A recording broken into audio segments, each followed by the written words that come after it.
digamos, de conceptos, y a partir de aquí, pues un poco la idea que tengo es que ustedes, alumnos y alumnas, puedan coger una serie de palabras clave que yo voy a mencionar y voy a resaltar en palabras, digamos, más altas, ¿no? Y voy a poner énfasis en esas palabras. Y mi idea es que si tienen aquí a mano el chat o un archivo Word o unas notas de ordenador o el celular o un más analógico, ¿no? Que ya no se usa mucho, pero ojalá se usara más, como un bolígrafo, un esfero o básicamente un lápiz, puedan apuntar una serie de palabras clave y después puedan ir a profundizar con esas palabras clave que daré, que se complementarán con un temario que estoy preparando y que creo que a medianos de abril podrán tener básicamente actualizado y disponible en la herramienta virtual del posgrado. Dicho esto, básicamente, para empezar hablando un poco de lo que significa el concepto de audiovisual extendido, hay que empezar denotando, antes de empezar y de lanzarme un poquito a esta especie de carrera, ¿no? Donde intentaré ir poco a poco, pero pues, el tiempo también apremia. Hay que decirte que si hay algún problema técnico, pues tengo aquí también a dos supervisores, pero también por el chat me pueden hablar o pueden expresarse, pueden decir un poco si alguien no me escucha suficientemente alto, si alguien se pierde, si voy muy rápido, etcétera. La primera idea, que es fundamental de nuestro viaje de hoy, es entender de que extendido es solamente un sinónimo más. Es un sinónimo que funciona muy bien, pero que también obviamente se puede complementar con palabras como expandido, como extendido en el sentido de realidad, de ficción, como básicamente una serie de sinónimos que vamos a ver básicamente en esta clase. Pero obviamente así se trabajó un poco el módulo también en este posgrado y me parece que es interesante. Quizá las palabras que más suenan actualmente son expandido, audiovisual extendido y audiovisual inmersivo. Tienen pequeñas vicisitudes, tienen pequeñas cosas diferentes, pero vamos a tomarlas bastante como sinónimos y no nos vamos a complicar mucho la vida para no complicar mucho la ecuación de entrada. Diferenciando un poquito y empezando el viaje, pues no tiene sentido para mí, siendo la primera clase, empezar hablándoles de qué es la ficción extendida, qué es la no ficción extendida, que en medio hay un campo más heterogéneo que sería un poco el campo de las artes o de lo experimental, también extendido, ¿no? Sino un poquito, irnos un poquito a dónde empieza esta historia, ¿no? A los orígenes un poco de esta historia y ver un poquito de dónde partimos, que es lo que creo que tiene más interés para todos ustedes. Para realizar este viaje tengo una pequeña presentación, voy a usar unas diapositivas, si les parece, se las voy a compartir, que después voy a complementarles con la documentación del curso. Entonces, si les parece, voy a compartir de entrada unos minutos. Vamos a ver si esto funciona. Si ahora deberían estar viendo la pantalla de mi computador y voy a poner la presentación en pantalla completa. Si no funciona algo, me van diciendo, ¿ok? Cuando estamos hablando básicamente de audiovisual, antes de ir a extendido, ¿no? Primero el nombre y después el adjetivo, es importante entender de que básicamente, sin complicarnos mucho la vida, el contexto es un contexto que viene de muchos siglos atrás. Es un contexto que se forja de alguna manera en los géneros básicamente que iniciaron un poco de alguna manera, obviamente, anteriores a los griegos, pues ya empezaron a enseñar con eso, egipcios, chinos, babilonios, pero sobre todo fueron los griegos quienes introdujeron básicamente la tragedia, la comedia, quienes empezaron a ensayar con diferentes tipos de, digamos, de obras, ¿no? En ese momento eran obras de teatro básicamente, en anfiteatros de Epidauro, etcétera, pero que básicamente ensayaban con tipos de maneras de transmitir, ¿no? La realidad, y lo llamaron obviamente, como saben, tragedia, comedia, etcétera. También se parte un poquito de Aristóteles en su obra poética, ¿no? Donde él ya empieza a definir algunos límites, ¿no? Algunas delimitaciones que veremos que después son completamente infértiles, ¿no? Porque realmente límites en el siglo XXI no hay apenas, pero para establecer una diferenciación muy básica, diremos que llega un momento en que la literatura toma de esos griegos, de esas bases, una serie de géneros básicos, ¿no? Y que después, pasados unos siglos, después del siglo XVIII-XIX, es el propio cine, ¿no? Cuando se tiene que segmentar, el que realmente crea una especie de escisión entre ficción y no ficción. En ese sentido, es importante explicar en detalle que básicamente el cine tiene una necesidad comercial y tiene que delimitar para poder vender mejor. Todo eso básicamente se traduce en los grandes estudios de Hollywood, como ya conocen y deberían conocer, porque es un poco el lenguaje de nuestro campo, y básicamente esa necesidad que tiene el audiovisual, o el primer audiovisual, que sería un poco el cine, básicamente para crear una divergencia, ¿no?, entre lo que es ficción y no ficción. Para establecer un ABC muy rápido, que ya conocen, pero simplemente como recordatorio, diremos que la ficción es algo que se construye desde cero. Es decir, es algo que parte de cero y que básicamente no tiene por qué tener un origen real. Es decir, no tiene por qué tener un origen factual. Puede o no puede haber pasado en el pasado, pero diríamos que se construye un artefacto desde cero. Ejemplo clave, como saben, pues Georges Méliès con esa primera película que cambió las reglas del juego, que ahora repasaremos también en 1902, Voyage dans la Lune, ¿no?, El viaje a la luna, que fue la película que de alguna manera estableció unos parámetros de cine ficcional. En contraposición, la no ficción tiene esta especie como de prefijo tan negativo, ¿no?, tan peyorativo, que decía Antonio Weinrichter, un gran catedrático español de comunicación, que este prefijo negativo de la no ficción precisamente es lo más rico que tiene, porque indica un terreno no delimitado, no pervertido, no colonizado, ¿no? Y es lo más rico porque básicamente la no ficción también no conoce un poco de la camisa de fuerza que a veces tiene la ficción, en términos de rodaje, ¿no?, de planificación, de la importancia de los actores, ¿no?, y del acting en sí, etc. Por tanto, diríamos que la ficción es algo que se construye desde cero y que la no ficción es algo que representa una realidad. Y esa podría ser de entrada una disyuntiva y una diferenciación básica entre conceptos de ficción y no ficción. A no ficción también actualmente yo creo que el término no ficción ya es básicamente, no es suficiente y habría que abarcar un poco más el campo, ¿no?, y abrir un poco más el campo para llamarlo el campo de lo real o de la realidad, por ejemplo. ¿Okay? Pero bueno, esas son cuestiones mías. Mi foco, digamos, postdoctoral, después de mi tesis doctoral, para que tengan un poquito de contexto, después de leer un poco mi perfil, es basado en estudiar básicamente campos de confluencia de la no ficción. Por tanto, sí que va a ser una sesión de audiovisual extendido donde voy a abarcar ficción y no ficción, pero sí que voy a poner un poquito más de énfasis, con su permiso, en el campo de la realidad, de la no ficción, donde creo que básicamente Latinoamérica y Colombia tienen mucho que decir, y con eso les propongo la segunda parte de la sesión. La primera irá más enfocada a ofrecer un panorama general, una especie de dónde estamos, de contexto, más a nivel mundial, y la segunda parte, los últimos 10-15 minutos, me iré a enfocar más en cómo está el panorama latinoamericano y especialmente colombiano, porque creo que les puede interesar bastante en este campo, porque son buenos días realmente para Colombia. Y no hablo sin conocimiento de causa, porque obviamente no soy colombiano, pero digamos que tengo una relación muy íntima con Colombia y bueno, ya lo irán descubriendo a lo largo de la charla. Entonces, básicamente nos encontramos esta dicotomía entre ficción y no ficción, y vemos también cómo pasa algo a medianos del siglo XX, que es que aparece lo que es el medio interactivo, ¿no? El medio interactivo, de alguna manera, rompe con el esquema lineal que propone el audiovisual. Por tanto, diríamos que el audiovisual sigue una línea de un punto A a un punto B, y el espectador, digamos, es pasivo y no quiere que le molesten. Cuando saltamos a una nueva lógica que es más interactiva, entonces el discurso es como opuesto al audiovisual y no se entienden, porque el audiovisual pide tiempos y pide de que el espectador se le deje en paz para, en todo caso, de construir lo que dice el mensaje o interpretar lo que dice el discurso. En cambio, lo interactivo apela de manera física a que el usuario, que ya no es espectador, de pasivo pase a ser activo. Y eso es un problema, porque eso nos conlleva un esfuerzo cognitivo mucho superior que no solamente en el sentido de interpretar. Esta vez no solo tengo que interpretar lo que dice un discurso de un director, sino que además tengo que entender cómo funciona una interfaz para poder interactuar con ella y, además de interpretar lo que me dice el discurso, poder avanzar en la historia. Quizá la ecuación se complica, ¿cierto? Pero bueno, sea como sea, son dos modelos opuestos, pero que también se complementan y a veces se entienden. Eso más o menos aparece en grandes laboratorios en los años 50, 60, 70, el Mid Media Lab de Massachusetts, por ejemplo, el Apple Multimedia Lab. Son laboratorios que generan grandes inversiones para poder experimentar en lo que son el hipercar, sistemas de tarjetas perforadas. Obviamente el Internet es como un sueño aún, pero se materializará más o menos sobre el 91, 92 con el Netscape Navigator, y básicamente en ese año empezará lo que es el World Wide Web, ¿no?, con Tim Berners-Lee.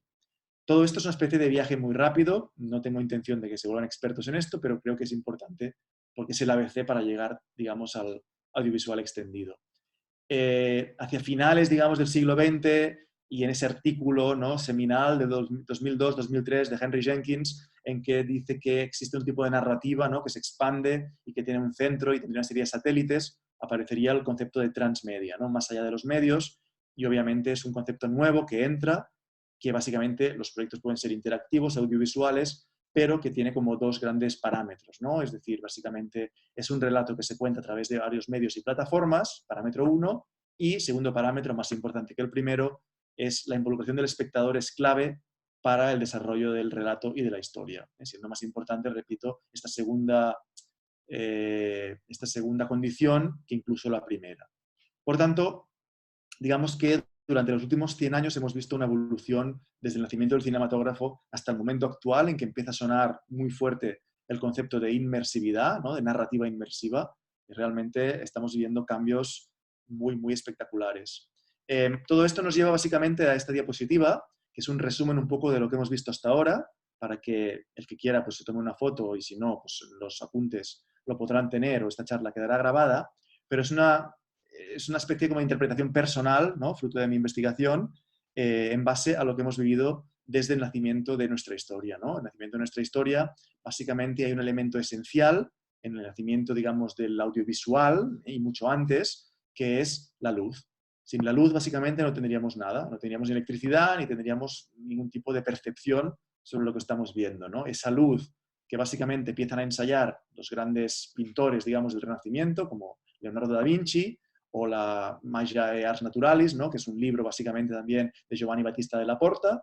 Básicamente, estos primeros estudios sobre la luz generan una teoría que todos conocen, que se llama la cámara oscura, que se traduce, ¿no?, con Athanasius von Kircher, ese jesuita alemán, en lo que es la linterna mágica. La linterna mágica es la primera vez que podemos proyectar luz invertida sobre una superficie.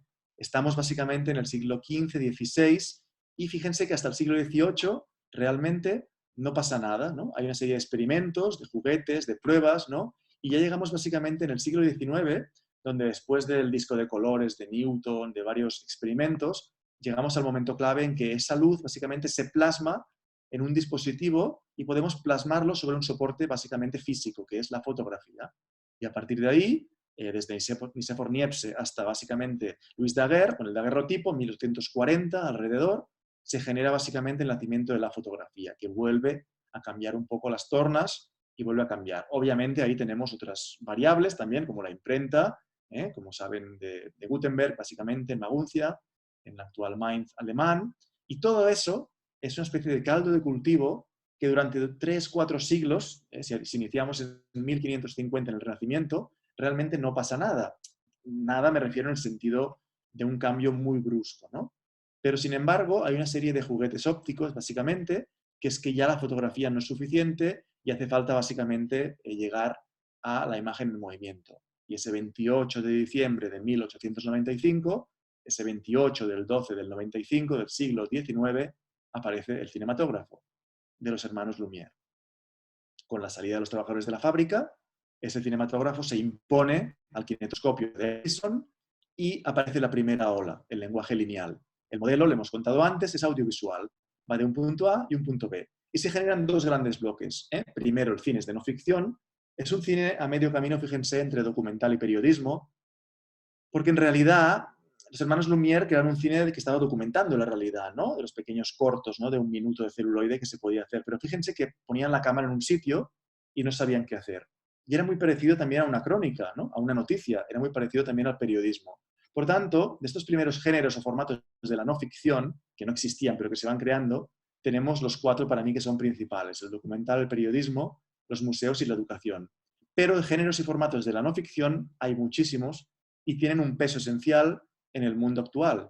Un peso tan esencial como que pueden determinar quién gobierna un país. Si han visto uno de los últimos documentales, básicamente, que se llama Nada es privado, por Netflix, se lo recomiendo, sobre Cambridge Analytica. Realmente se dan cuenta como realmente todo el tema de la política transmedia, que también es no ficción, también es realidad, porque son datos, permite, ¿no?, a través de una empresa, en cierto modo, manipular o mentir a cierta gente, y que por 7.000 o 70.000 votos en Estados Unidos salga un presidente y no una presidenta, ¿no? Entonces, básicamente, ¿hasta qué punto la no ficción actual tiene poder, ¿no?, sobre la vida y sobre el planeta, por ejemplo, ¿no?, por no decir el tema de las fake news y el tema de lo que sucede hoy en día con la desinformación sobre el coronavirus y sobre todo el pánico que hay, que obviamente es una cosa muy grave, pero también se ha vendido de una manera que no se vendió en su momento otros virus como la gripe aviar o el SARS o el MERS, por ejemplo.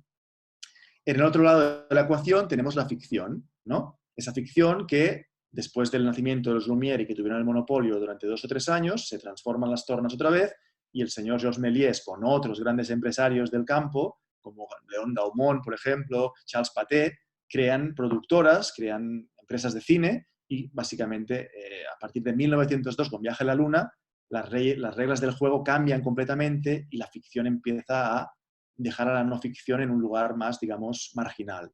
Y empieza, digamos, en el siglo XX el territorio y el dominio de la ficción. Claro, ¿qué tenemos aquí? Tenemos un dispositivo nuevo y ni idea de cómo usarlo. Entonces, básicamente lo que faltan son unas reglas de gramática y esas reglas se generan con una serie de películas, como por ejemplo El nacimiento de una nación, de David W. Griffith, como por ejemplo El submarino Potemkin, como por ejemplo El hombre de la cámara, que son películas que llegan hasta 1940 con Ciudadano Kane, donde ya se ha establecido todo un corpus de películas básicamente de cine.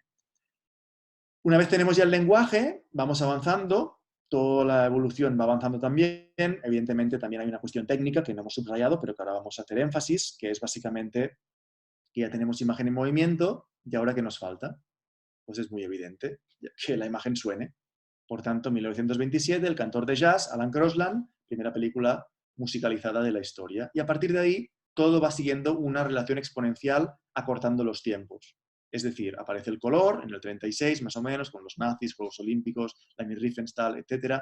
Aparece después equipos, digamos, más pequeños, sincronizados, la televisión, el 3D, y vamos avanzando en el siglo XX hasta que hay una segunda ola, ¿no? La revolución digital.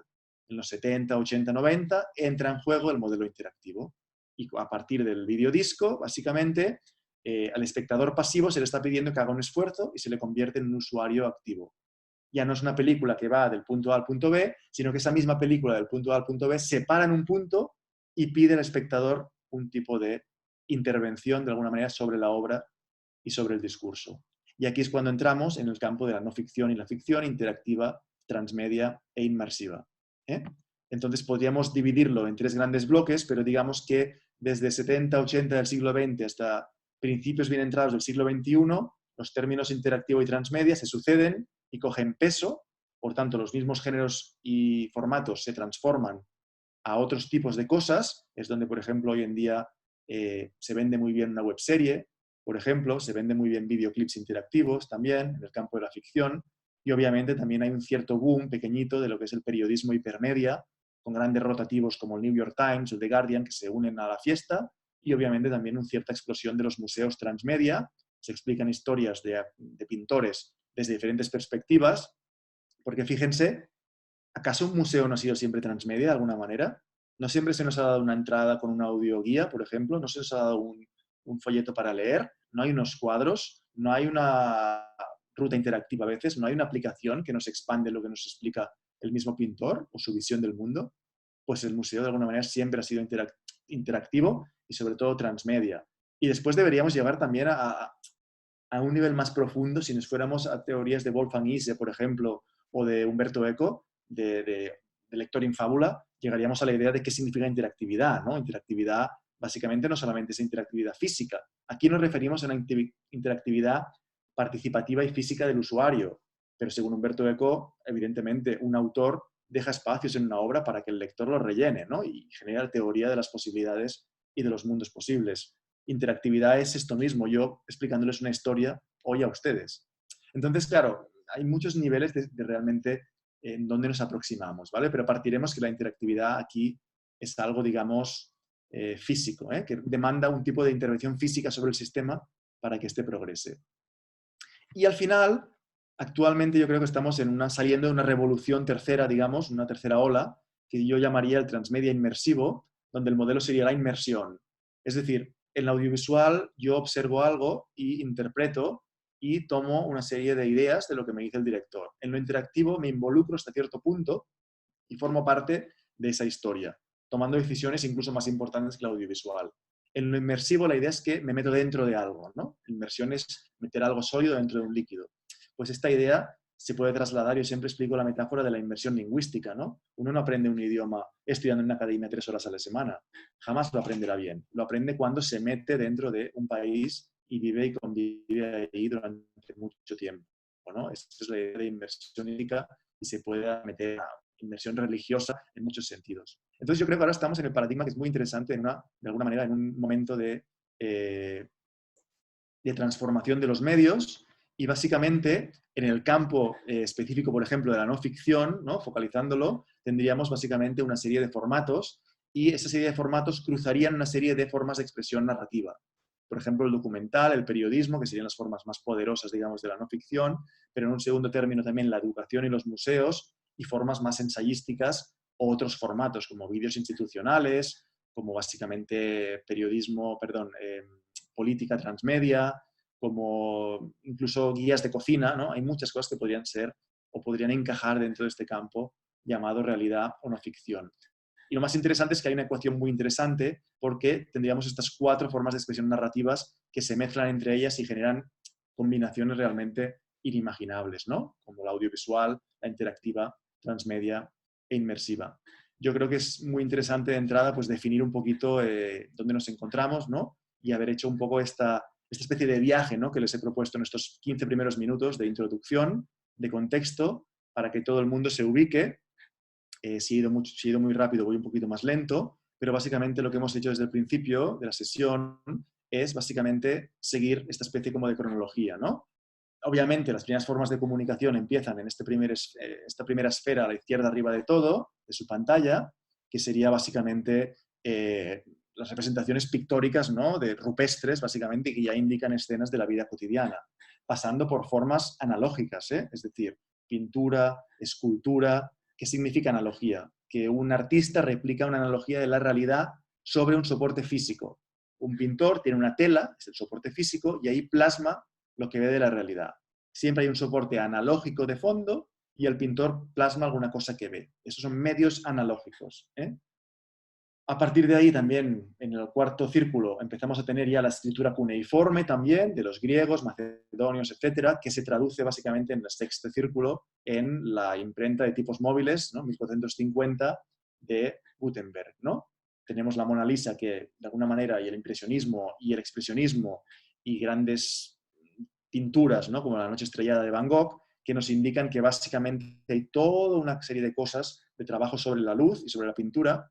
Pero fíjense que desde las artes rupestres hasta el siglo XVIII, XIX, que es cuando realmente nace y se focaliza la fotografía, que es el último círculo que ven ahí, que es la primera fotografía de la historia, en términos de comunicación ha habido la imprenta realmente, ¿no? Ha habido un gran cambio y una gran ola de transformación, pero tampoco ha pasado mucha cosa.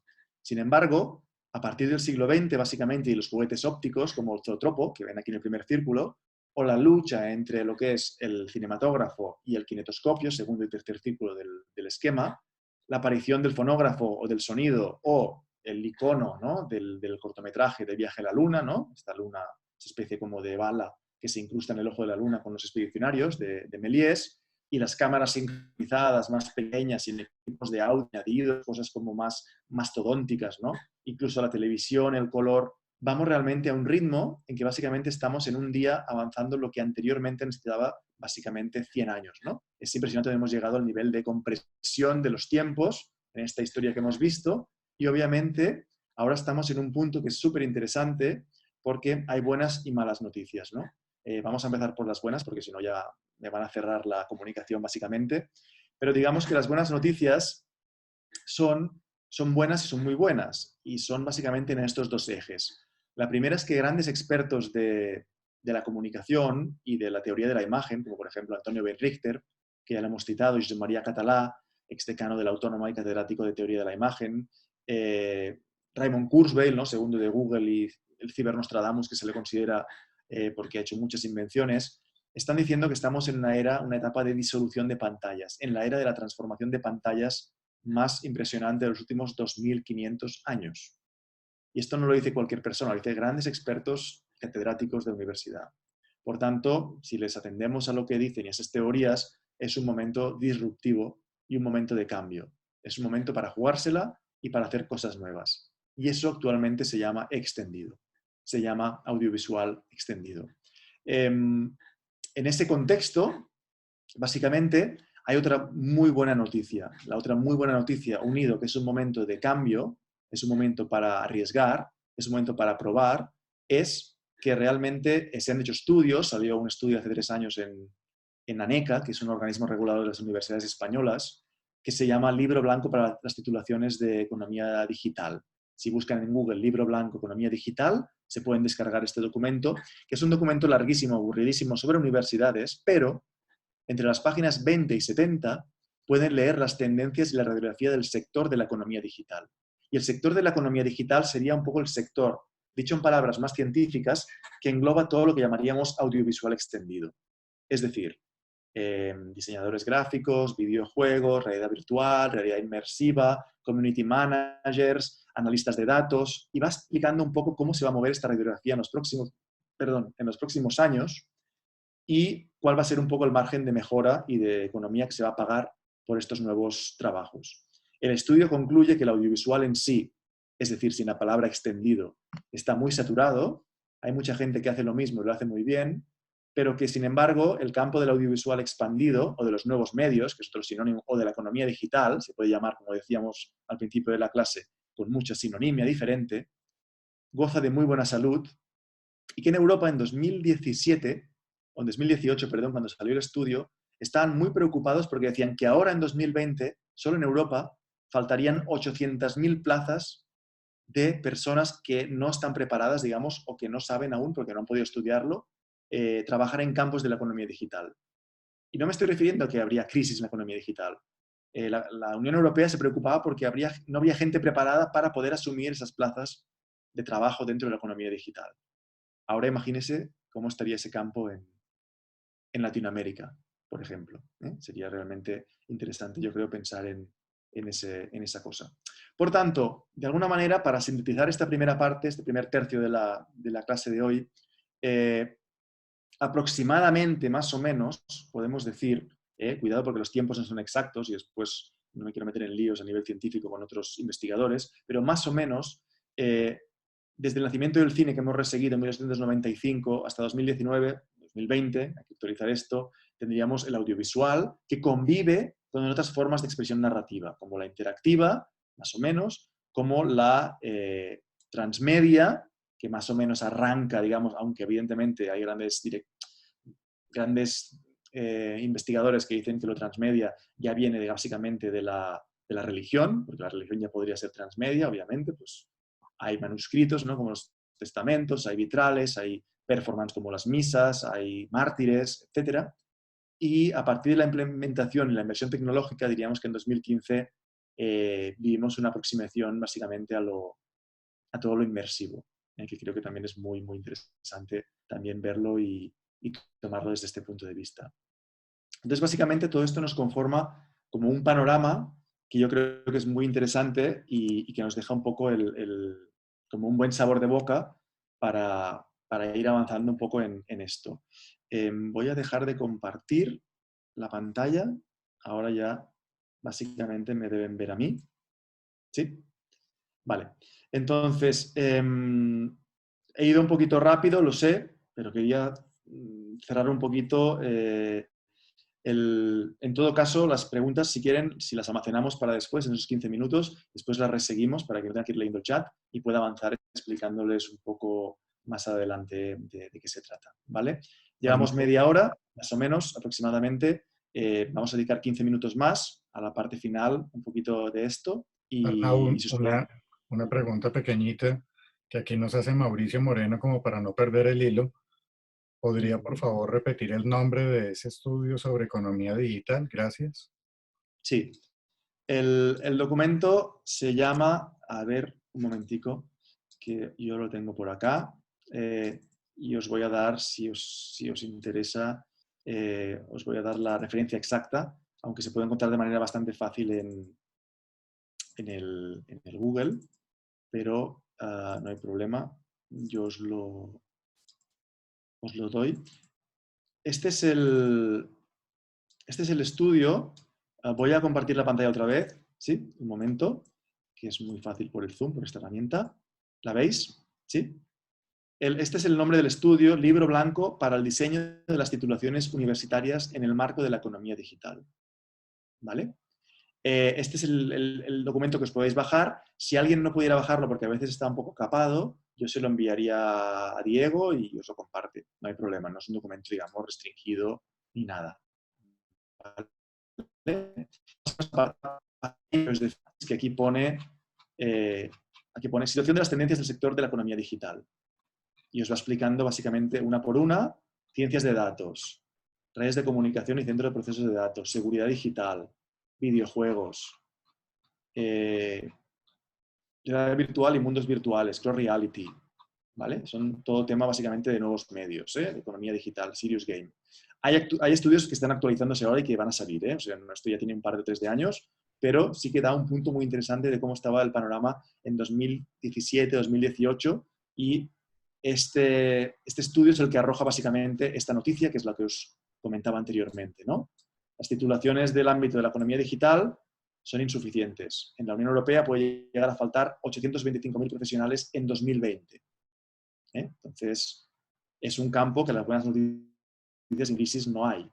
Hay crisis en otros campos y hay crisis en audiovisual y la crisis que se nos viene encima ahora con el coronavirus, pues será tenaz. No, soy pesimista, pero es que si vierais lo que estoy viendo yo en España estos días, es para salir corriendo, en todos los sentidos. Paranoia y encerrados en la casa, y van a ser 15 días, pero esto se va a alargar 2-3 meses. Imaginaros que no solamente estén encerrados en la casa, es que todo está parado 2-3 meses. Nadie circula, no hay empresas, no hay universidades, no hay nada. Entonces, simplemente haceros una idea. Entonces, no quiero ser tampoco súper optimista hoy porque nos voy a vender una cosa que no es, pero este campo obviamente tiene una buena proyección y eso realmente es muy positivo. Las malas noticias obviamente es que lo que nos va a venir encima con esta derivación del SARS, pues va a ser duro, ¿no? Y entonces no sé cómo afecte a este campo, por tanto no me aventuro hoy a entrar en esto. Prosigamos. Tenemos aún 15-20 minutos, ¿verdad, Diego? Vale. Mirar, el segunda parte del enfoque de hoy lo voy a enfocar básicamente después de esta introducción, y yo creo que todo el mundo está ubicado y ubicada a dónde estamos, básicamente lo voy a enfocar a lo que es un campo para mí que es muy importante. Voy a hacer una introducción muy básica a lo que es la realidad virtual. Entonces, voy a ver si puedo manejarme con esto. Ahora están viendo mi pantalla, ¿verdad que sí? Fijar el vídeo. Un momento. Y ahora, ¿cómo quito yo?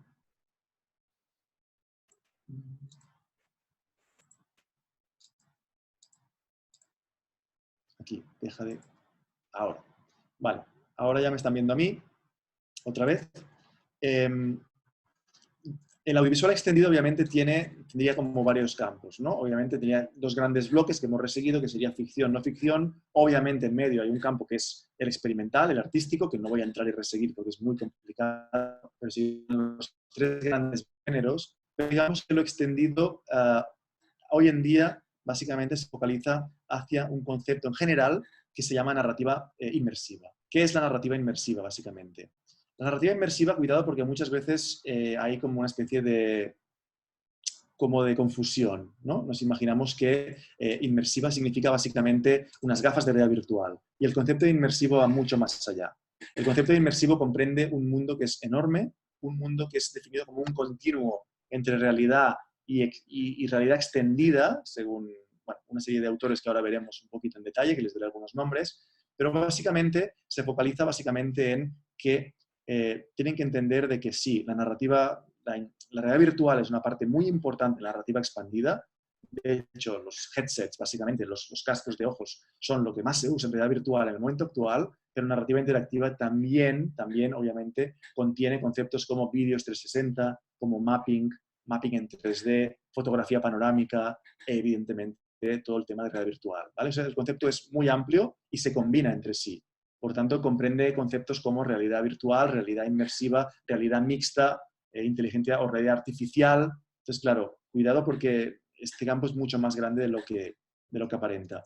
La realidad virtual, de alguna manera, tiene una serie de precursores que son muy interesantes y que los voy a comentar muy por encima, para que también tengan esas palabras clave que les comentaba al principio de la clase, ¿no? Como una serie de nombres que después vamos a introducir a nivel teórico cuando les envíe la documentación del curso, del posgrado, pero que básicamente se focalizan en 5 o 6 nombres que quería por lo menos lanzar para que tengan un poquito la idea, ¿no? La primera aproximación se realizó, fíjense, en 1844, básicamente un señor que se llama Charles Wheatstone, que creaba unas gafas que llamaba básicamente estereoscopio, y básicamente lanzó una especie como de artículo en la Royal Society de Londres, en una revista que se llamaba Philosophical Transaction, básicamente que decía que 2 imágenes montadas en un visor, de cada ojo ve la que le corresponde, y situadas a separación, curiosamente producían una imagen de relieve, tal y como sucede con los cuerpos tridimensionales. Eso cambió, digamos, toda la visión que se tenía de que 2 imágenes al mismo nivel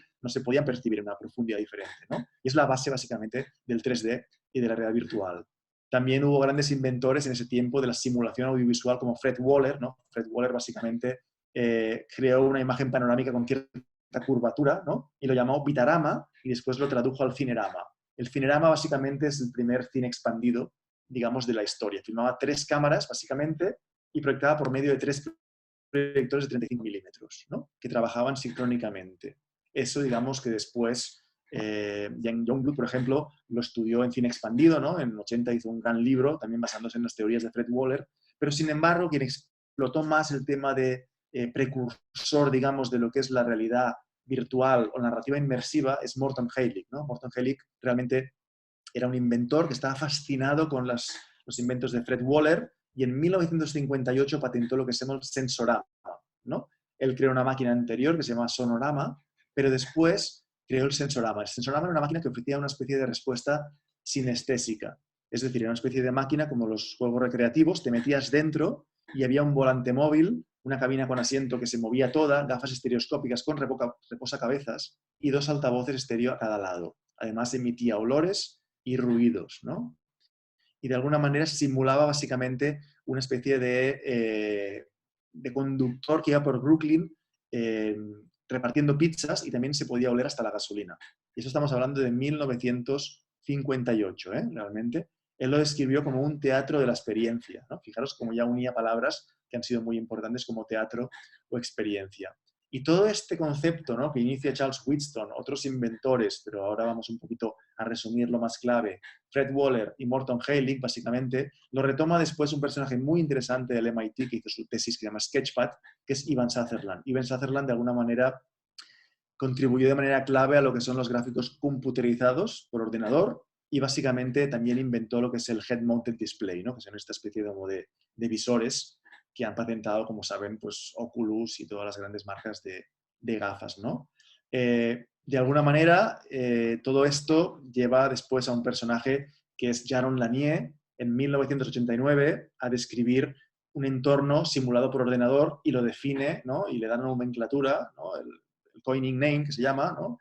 Y le pone el nombre de realidad virtual, ¿no? Y después grandes investigadores, pues también como Carol Manetta o Richard Blade, definieron conceptos como un sistema de computación usado para crear un mundo artificial, en el cual el usuario tiene la impresión de estar y la habilidad de navegar y manipular objetos en él, por ejemplo, y básicamente se empiezan a definir diferentes tipos de realidad virtual, ¿no? Como inmersiva, semi-inmersiva y no inmersiva, dependiendo del grado de inmersión que tengan. Yo creo que como concepto muy importante de audiovisual extendido, debemos entender de que actualmente la palabra que más en boga está es inmersión. Transmedia no ha perdido, digamos, sí que ha perdido cierta novedad, pero no ha perdido un poco el estar de moda. Y la palabra más multimedia o interactivo diría que empieza a estar un poco como en desuso, es decir, que no se utiliza tanto. Sin embargo, obviamente las tecnologías y los proyectos de audiovisual expandido mezclan, ¿no? Mezclan de alguna manera estas diferentes tecnologías al uso del espectador. Finalmente, para cerrar este bloque y dejar paso también al espacio de preguntas, creo que es muy interesante, les recomiendo un artículo, hay muchos, pero yo he seleccionado uno del cual voy a enumerar 5 o 6 ideas que para mí son claves, que se llama Nos movemos hacia una realidad extendida. Lo pueden buscar por internet en el Google. Nos movemos hacia una realidad extendida, de Alejandro Sacristán.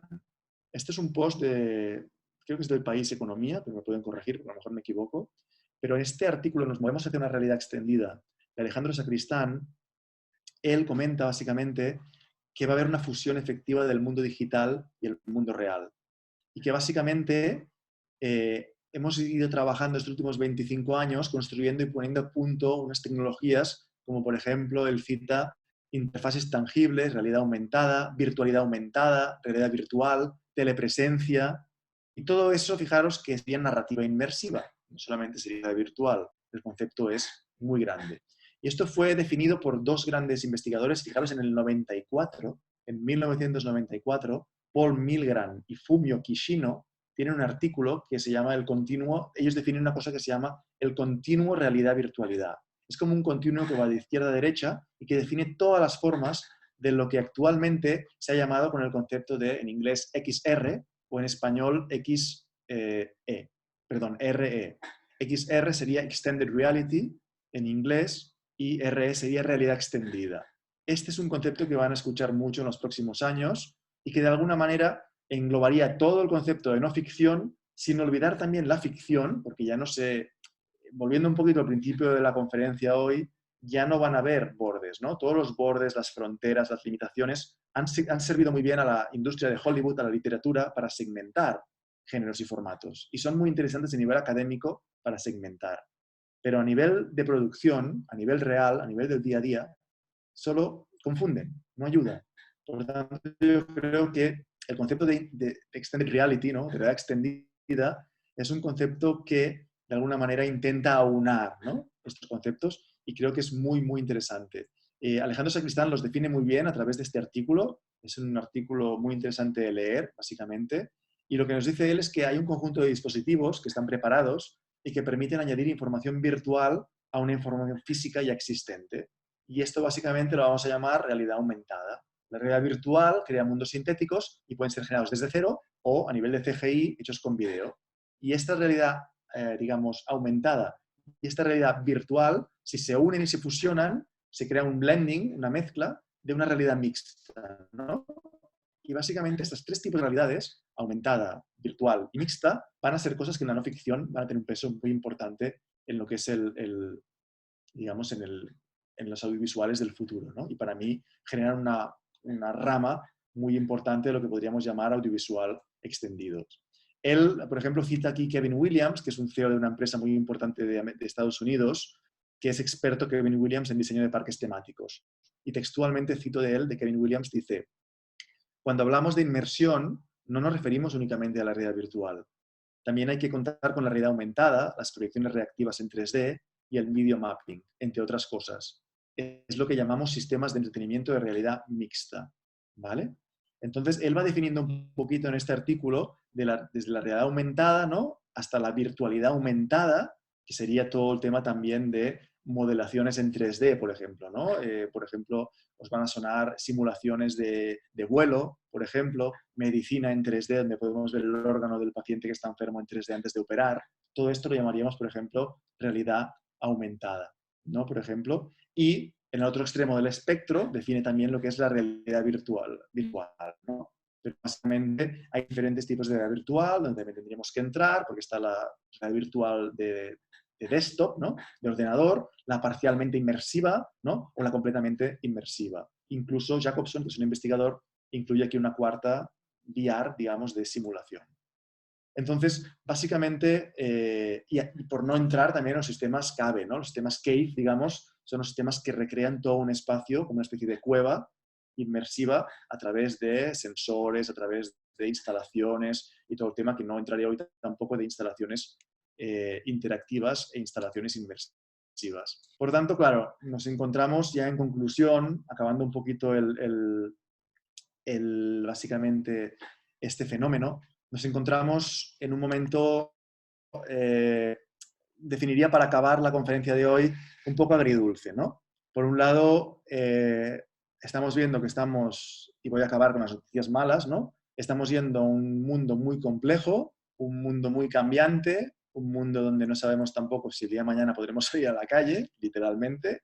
Lamento estar un poco pesimista, pero entiendo el momento que vivimos en España actualmente. Pero por otro lado, hay un mundo de posibilidades que con la realidad extendida, con la ficción también, con toda la ficción expandida que está generándose, porque actualmente Los cortometrajes interactivos gozan de cierta buena salud. Las webseries, por ejemplo, de ficción, gozan de muy buena salud, por ejemplo. Los videoclips audiovisuales interactivos también están dando mucho. Y la mayoría también de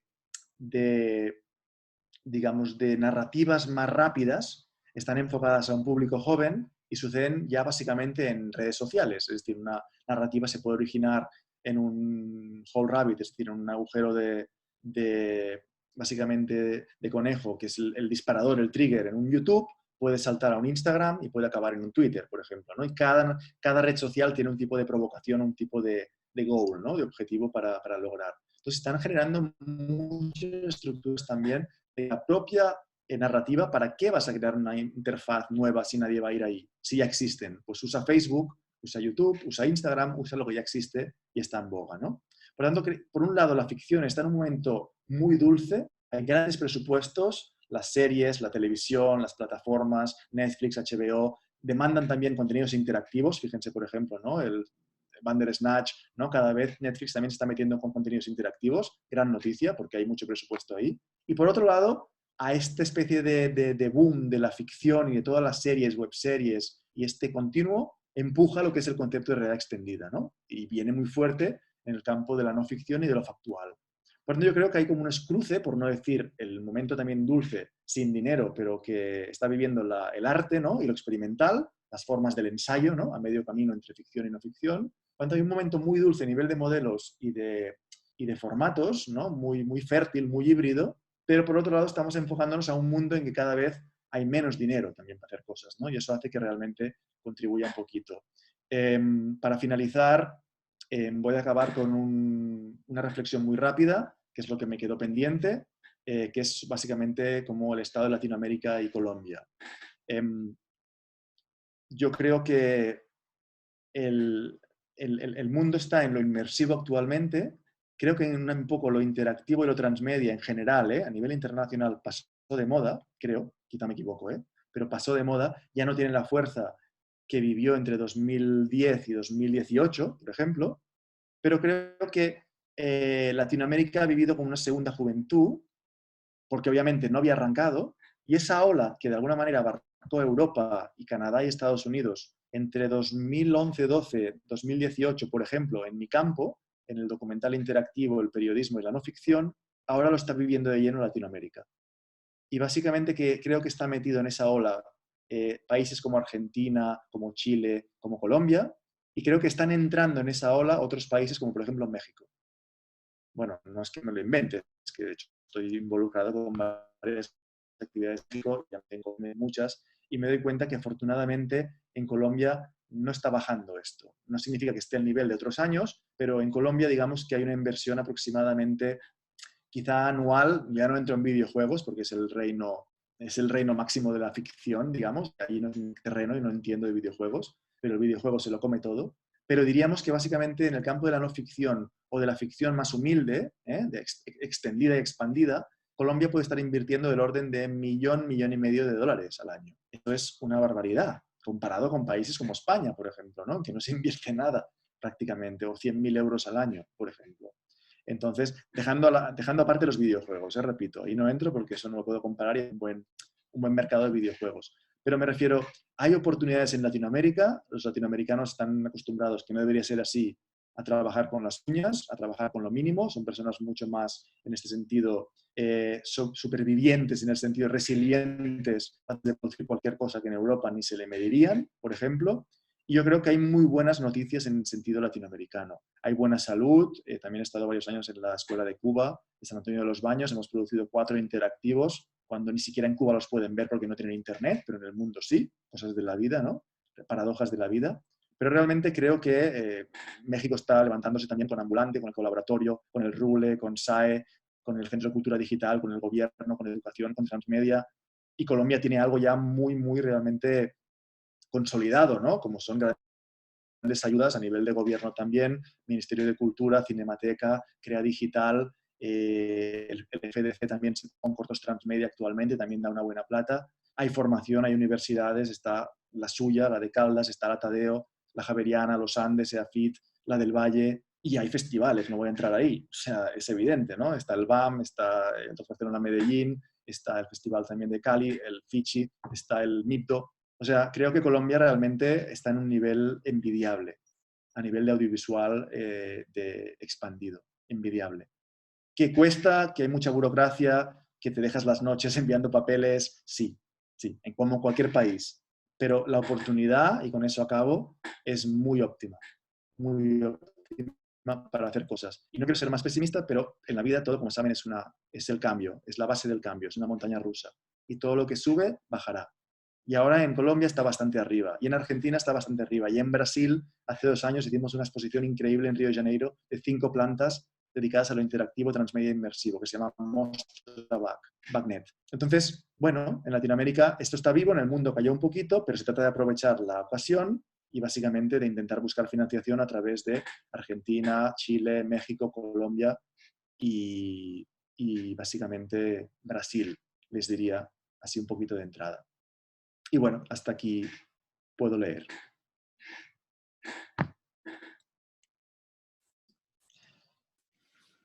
Bueno, Arnau, muchísimas gracias por tu presentación. Ha sido maravillosa. Te agradezco mucho, pues, no solamente ese recuento histórico tan maravilloso que nos has compartido, sino ese conocimiento tan tremendo que demuestras sobre los temas de audiovisual acá en Colombia. Me deja totalmente asombrado eh, el conocimiento que tienes del tema.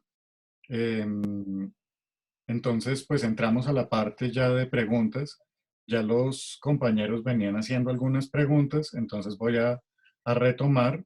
Eh, Diego, nuestro profesor facilitador, también ha hecho algunos apuntes acá, entonces también los voy a leer tratando como de que quede el registro de lo que cada uno de los participantes está planteando.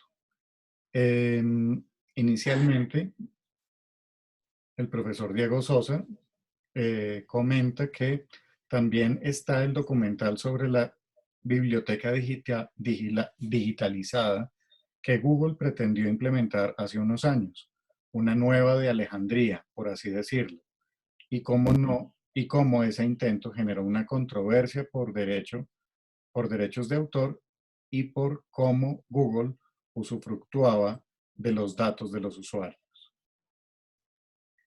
Em, Tenemos acá, bueno, el compañero Francisco Cifuentes nos compartió un vínculo ya del libro blanco en economía digital. Y ahora sí entramos a la primera pregunta, que es de Adriana. Me interesa mucho lo que el doctor Guifreu sabe sobre el periodismo interactivo. He visto varias iniciativas como la de periodismo performático, que incluye teatro y periodismo y audiovisual, pero quiero saber si el doctor conoce algunos ejemplos de periodismo extendido. Particularmente sobre lo que comenta Adriana, no conozco casos de que mezclen básicamente lo que se llamaría el periodismo performático, ¿no? Sí que conozco una serie de obras que sí que básicamente obras de teatro más tradicionales que se basan sobre un hecho noticioso, sobre un hecho degenerado, una noticia que desencadena todo un séquito de cosas, ¿no? Y que son obras que ya contienen también muchas tecnologías, ¿no? Incluyen a veces pues, pantallas por detrás, incluyen visualización de datos, ¿no? A medida que la persona va hablando, por detrás se va a hacer un display, por ejemplo, y va mostrando que es lo que dice la persona del actor teatral es una mentira, y así hace alusión a las fake news. Sí que conozco alguna serie digamos, de estrategias que se han utilizado en teatro para incluir el periodismo, pero como periodismo performático no estoy muy al caso. Perfecto. Tenemos una segunda pregunta de Sebastián. Nos pregunta, ¿el cine expandido sirve más a la expresión del arte que a la narración audiovisual? Es buena pregunta. Claro, aquí hay una frontera, ¿no? Que de alguna manera muchas veces queremos cruzar y yo decía que los límites no importan, pero obviamente, claro, depende de la forma del cine expandido. Si es una forma muy, digamos, muy estructurada y muy clara que digamos que el usuario o el espectador descifra rápidamente, eso podría llevarlo al código de que es una narración clara, ¿no? Y decir, esto para mí es X, ¿no? Esto responde a una webserie, esto responde a un documental interactivo, esto responde a un periodismo 3.0 ciudadano, por ejemplo. Claro, cuando estos códigos se rompen, que yo creo que es lo más interesante, donde está lo más fértil, realmente nos encontramos que las barreras de lo que es la narración, un poco los límites que se establecieron en la narración audiovisual, se saltan y llegamos a lo que es la expresión más libre, de la expresión artística. Y entraríamos en esa especie como de bloque en medio entre la ficción y la no ficción, en este bloque más artístico, performático, experimental, que creo que es hacia donde básicamente yo lo veo como un péndulo, ¿no? Y el péndulo básicamente intenta ir hacia la ficción o hacia la no ficción, pero siempre vuelve por estado normal, ¿no? Por antonomasia vuelve al centro y cae en un punto indeterminado, que es lo que realmente a veces a la ficción y a la no ficción no le gusta, porque si no pueden catalogar, pues no se puede circunscribir. Y si no se puede circunscribir, muchas veces no se entiende. Y si no se entiende, no vale. Entonces, claro, hay como un juego un poco traicionero ahí, pero es un juego muy provocador, ¿no? Que yo creo que es muy fructífero.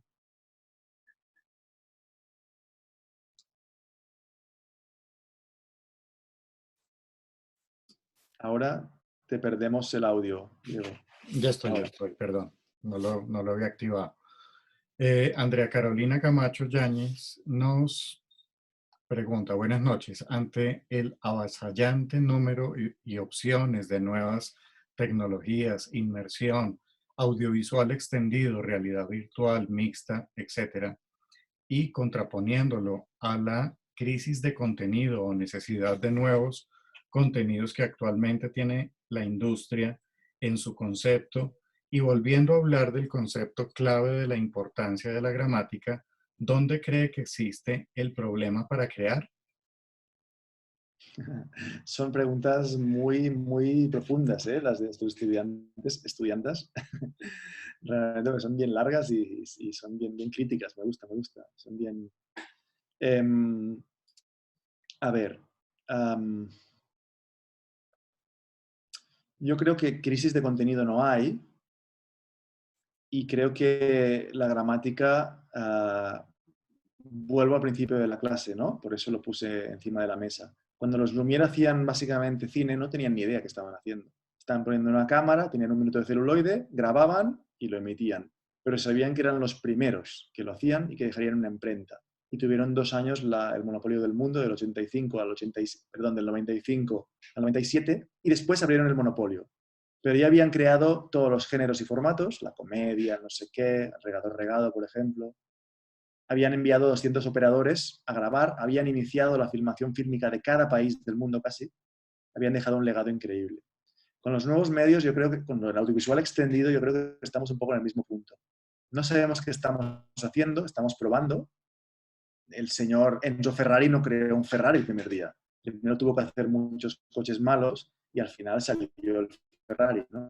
Eso es lo mismo. Al final, los medios interactivos, la mayoría, lo cierto es que no funcionan. La interactividad no funciona, cae el sistema, no se puede preservar digitalmente, quién paga esto, dónde está la audiencia. Yo creo que no hay problemas con el contenido. La gente, los productores audiovisuales en general son súper creativos, siempre están innovando, creando, proponiendo nuevas cosas, pero creo que el problema actualmente está más en acoplar las ideas a las empresas, qué esperan las empresas de los contenidos y sobre todo también en el modelo de negocio. Yo creo que está el problema, más que en el contenido. Es decir, creo que hay mucha gente que hace lo mismo, lo hace muy bien y creo que en general los contenidos se pagan muy mal. Entonces también hay realmente mucha gente que abandona, ¿no? También hay muchas personas que empiezan su carrera, sacan una carrera de audiovisuales, de comunicación social, un énfasis en nuevos medios, hacen una maestría, tienen un doctorado y se ponen a producir y se dan cuenta que no pueden vivir de la producción. Y eso es muy frustrante. Y eso es un poco lo que pasó, creo yo, en España con el caso de la no ficción y el documental. Que hubo un boom muy grande de 2012 hasta 2017, muy grande en cuanto a documental, nada comparado con el videojuego. Repito, la no ficción siempre es marginal respecto a la ficción. Pero aún así hubo un cierto boom. Pero muchos productores se frustraron porque no había sistema. O sea, España tenía lo que tiene Colombia. España tenía un sistema de exhibición de festivales muy potente, entre el Docs Barcelona, Documenta Madrid, Málaga, País Vasco, ¿no? el de San Sebastián, etc. Tenía muy buena formación, autónomas, Pompeu Fabra, SCAC, etc. Tenía también muchas ganas, pero no tenía dinero. Y si esa ala falla, pues se derrumba todo. ¿Por qué no está pasando eso en Colombia, creo yo? Porque en Colombia no hay mucho dinero, pero hay dinero por lo menos para dar cuantías, para sumar diferentes tipos de ayudas y para producir.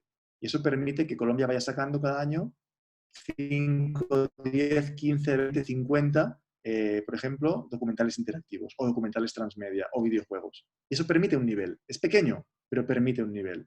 En otros países eso no se pudo conseguir y repito, no creo que el problema esté en el contenido ni en la gramática. Es establecer de manera gradual.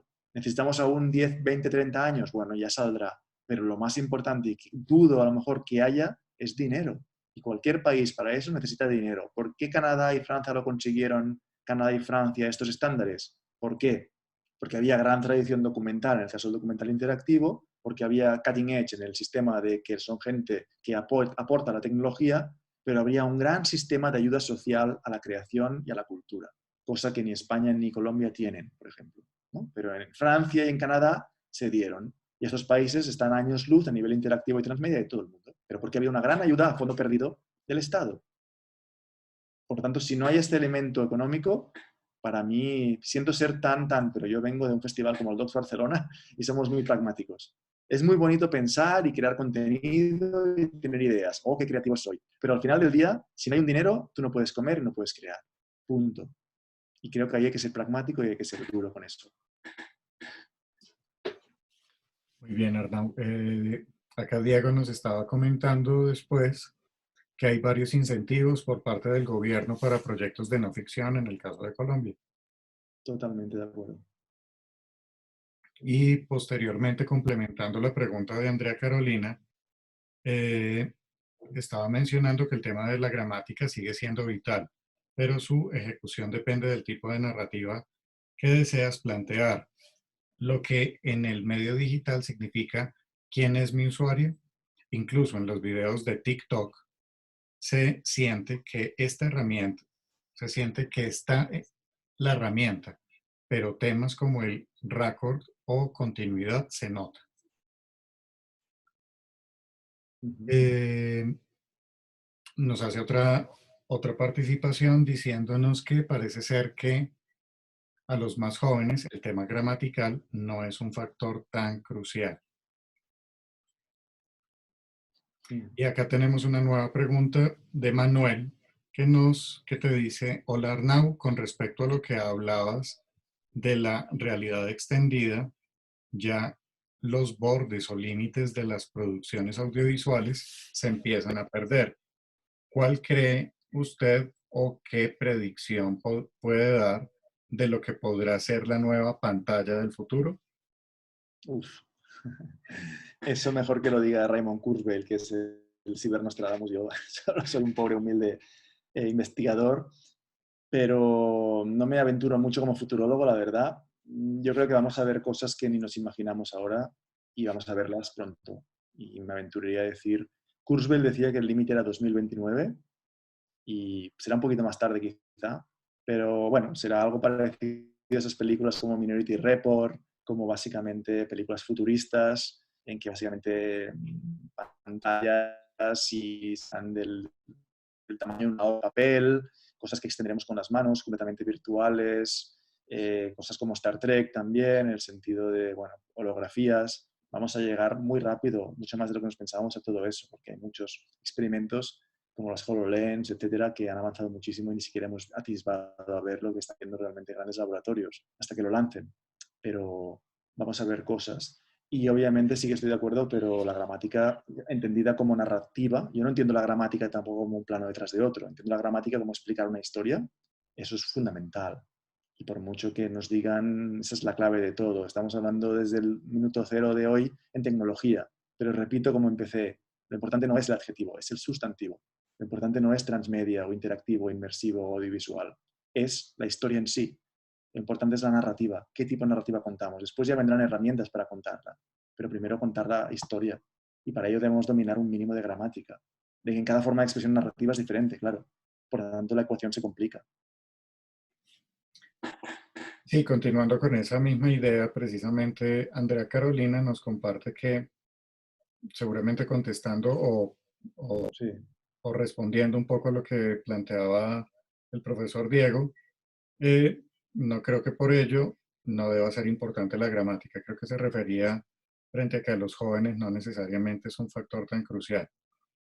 Ujú. Posteriormente, Sebastián nos hace una pregunta, o más que una pregunta, una participación que la pueden encontrar en el chat, eh, y es un vínculo hacia el documental al que hizo referencia el profesor Diego Sosa. Diego precisamente nos hace acá otra observación. Siempre es importante la gramática. Hay que educar tanto a los usuarios como a los nuevos realizadores que encuentran un acceso fácil a la herramienta, un escollo menos para producir contenido. Ujú. Juan Manuel Gómez nos plantea: la evolución del video y los formatos es maravillosa con todo lo que ofrece, inmersividad, realidad aumentada y demás. Pero ¿hasta dónde se desea llegar con la expansión audiovisual? ¿Se podrá llegar a alterar realidades, dinámicas, comportamientos o contextos? Ya que conocemos aspectos positivos, pero estos formatos y dispositivos pueden llegar a ser negativos al confundir a la sociedad con realidades mixtas.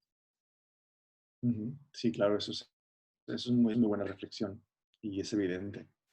Eh, no sé dónde se podrá llegar o dónde se desea llegar con la expansión audiovisual. Sí que se podrán llegar a alterar realidades. De hecho, lo que veremos también en eso, cine del futuro, va a ser un cine del futuro que igual venga con cascos o con sensores y nos midan un poco las, ¿no? Y tú también sabes mucho, Diego, de esto en el sentido cerebral cognitivo, ¿no? De cómo estamos y si uno genera miedo, pues se le pone un final más tranquilo, si uno está más valiente, pues se le pone un final más miedoso, ¿no? Y en función de eso los sensores pueden calibrar qué tipo de película se dispara, para que nos entendamos a un nivel muy básico. Pero eso ya existe y son electrodos, es una expresión más, pero lo que más me parece provocador es el final, ¿no? Eh, ¿Acaso una persona que juega videojuegos muchas veces no se pierde de la realidad y no prefiere evadirse del mundo porque no le produce satisfacción y el videojuego es el momento donde él es el héroe o donde siempre gana o donde se puede arruinar porque le piden que compre armas y ya no tiene más plata y arruina a sus papás? Eso no es perderse de su mundo, no salir de una habitación para no comer, para jugar. No soy contrario a los videojuegos, cuidado, pero es un ejemplo muy claro. O la persona que se, ¿acaso una persona que se postea todo el día en Instagram no se está básicamente enseñando un mundo que no es el real, porque elude un mundo que sí que es el real y quizá no le gusta? Entonces, esto ya está pasando. Lo que pasa es que vamos a ver de maneras más agresivas y más, digamos, letales, no, no mortales, pero letales, digamos. Pero esto ya desde las redes sociales es un fenómeno que hace muchos años que pasa y con los niños que tenemos hijos, pues más lo vemos, claro. Sí, de acuerdo.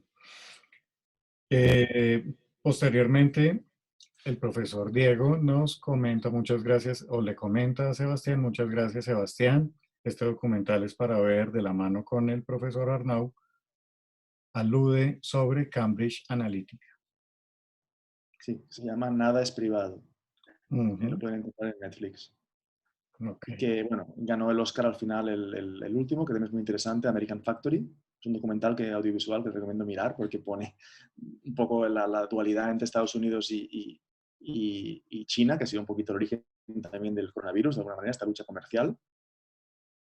Pero es también muy interesante, nada es privado, sobre cómo se manipulan los gobiernos y con votos y todo. Sí. Ajá. El profesor Diego nuevamente nos hace una contribución. Dice: la discusión ética sobre el uso de las realidades mixtas es uno de los grandes focos de debate hoy, cuando estas tecnologías aún no están plenamente afianza- afin- afianzados, debe ser, a nivel masivo en el mundo. A mí me parece que aún están en un periodo de afianzamiento masivo, pero si se aposenta, la cuestión implicaría un cambio en el modelo de percepción humana. Totalmente de acuerdo. Luego continúa diciéndonos: hoy la gran mayoría de nosotros no soportaría más de 15 o 20 minutos de inmersión con realidad virtual. Pero si a un niño de 3 o 4 años se le expone de manera frecuente, probablemente su tiempo de tolerancia a la experiencia sea mayor. Algo así está sucediendo con respecto a la inmersión lúdica en realidades mixtas. Andrea Carolina dice: excelente. Diego nuevamente nos dice: para mí, pensando en ciencia ficción, jajaja. La pantalla inmediata serían los hologramas. Sí, es cierto. Y finalmente tenemos de Francisco, muy bueno tu pragmatismo, gracias por tu honestidad. ¿Crees que esta confluencia de realidades virtuales aumentadas y extendidas tienden a aplanar el sentido de realidad si es necesario borrar los bordes? Pues esas son cuestiones también más de base filosófica y de base más ética y moral, yo creo. Y creo que en su momento eso fue necesario para establecer un tipo de conciencia a nivel audiovisual de los creadores iniciales también y segmentar. También ha sido muy útil para la universidad y para la academia y para los estudios culturales, básicamente. Creo que el ser humano del siglo XXI estamos evolucionando, aunque no nos damos cuenta, estamos haciendo un salto cuántico muy importante y un salto evolutivo. No lo estamos viendo, pero lo vamos a ver en unos cuantos años. Para bien o para mal, no lo sé, pero estamos dando un salto evolutivo. Y la realidad extendida va a englobar todo esto, incluso va a englobar la ficción dentro de poco. Por tanto, en ese continuo de Fushimo y de Milgram no creo que haya ningún tipo de diferenciación y no creo que importe en el futuro, más allá de ciertos artículos académicos y ciertas comparativas y estudios a nivel de proyectos de financiación, de universidades, de dinero del gobierno, en que se pongan dinero para investigar. Ahí sí que mantendremos esas especie de escalas de valores o de límites con los géneros y formatos, pero a nivel de producción, básicamente un productor ya ni entiende de esto, ¿no? Ni le importa, no hay bordes, se borraron. Vale, y hace una última pregunta, Francisco. Dice, en el ámbito del arte, ¿cómo percibes la implementación de la realidad, de realidades mixtas? Yo creo que el ámbito del arte se va a aprovechar mucho de estas realidades mixtas, siempre y cuando la base sea siempre el concepto en sí, ¿no? O sea, partimos de algo, pero intentemos buscar siempre el vínculo o el ancla factual, o creamos una historia que se construye desde cero, desde la ficción, ¿no? Siempre que parta de una propuesta artística, como creador, como artista, como experimentador, ahí se le pueden añadir diferentes tipos de implementaciones mixtas o de realidades mixtas, diríamos, ¿no? Pero siempre manteniendo, repito, ese núcleo o esa narrativa de base que tenga algo que sea relativo al mundo artístico o a la base de la experimentación. Entonces creo que sí que realmente la realidad mixta al final se puede aplicar a cualquier tipo de terreno, ¿no? Y se puede aplicar al terreno de la creación audiovisual, como se puede aplicar al terreno de las compras cuando vas a una tienda y tienes realidad aumentada que te está diciendo desde fuera del aparador, cómprame porque estoy de oferta, ¿no? Y eso hace que compre y ayuda al comercio. Entonces es aplicable a este campo como campo de la medicina en un modelo 3D en el virtualismo aumentado, como un modelo de simulación de vuelos para los futuros pilotos, como un modelo básicamente de educación virtual vía Moodle. O sea, es realmente aplicado a muchos campos. Aquí lo estamos enfocando mucho a un campo más de creación y de artístico, pero repito, yo creo que el momento colombiano es importante y lo debemos aprovechar. Y de hecho lo estamos haciendo y por eso también Colombia se ha convertido en segundo productor de Latinoamérica en narrativas de no ficción, por ejemplo, ¿no? Y se va a convertir en los primeros productores latinoamericanos en realidad extendida.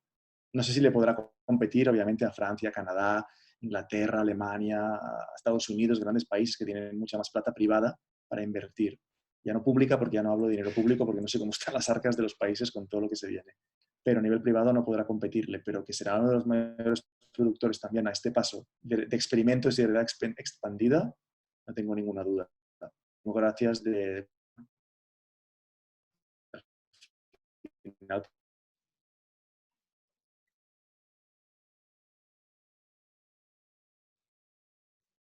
un poquito el secreto que nos había contado, ¿no? Para acabar un poquito la sesión.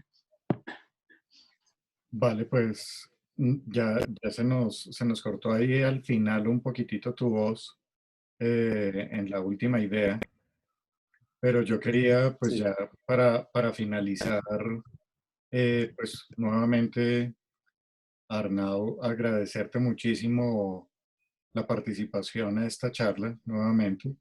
Eh, Debo manifestarte públicamente mi admiración por ese conocimiento tan vasto en el tema audiovisual que tienes y agradecerte tu participación. A Diego también muchísimas gracias por haber estado pendiente y compartiéndonos sus puntos de vista a lo largo de la charla y sé que lo ha hecho a lo largo de estas dos últimas semanas con los compañeros que están tomando el curso. Les recuerdo a todos que el próximo 30 de marzo tendremos la charla con el profesor Lucas Bambosi desde Río de Janeiro. Y allí pues tendremos, digamos, como la finalización de las charlas. Por todos estos temas que hemos venido teniendo como novedad a nivel mundial, pues lógicamente nuestros conferencistas han tenido algunos percances de tiempo, algunos también por cuestiones laborales y demás. Entonces, pues lógicamente les agradecemos a todos su comprensión sobre el asunto. Arnau, muchísimas gracias por tu compañía. Encantado de poder colaborar con la Universidad de Caldas y con este posgrado. Perfecto, entonces ya para cerrar, Diego, también muchísimas gracias y pues estaremos en contacto. Acá tengo en el chat la dirección web del profesor Arnau Guifreu. Se las compartiré en la plataforma. Andrea Carolina les está enviando las gracias. Eh, el profesor también nos envía acá un vínculo hacia debe ser un perfil tuyo, Arnau. Sí, de Eh, academia. Ahí están todos los artículos y todos los trabajos de no ficción y de realidad extendida que tienes. Perfecto, aquí también lo compartiré en en la plataforma y Diego nos envía también gracias Arnau por todo lo compartido, gracias a Diego Aníbal y a todos los asistentes, muchas gracias por la asistencia, saludos y suerte, dice Arnau y pues bueno, ya cerramos entonces la transmisión el día de hoy, muchísimas gracias a todos y seguimos en contacto. Un abrazo para Chao, todos. Chao, Diego. Chao. Que estén bien.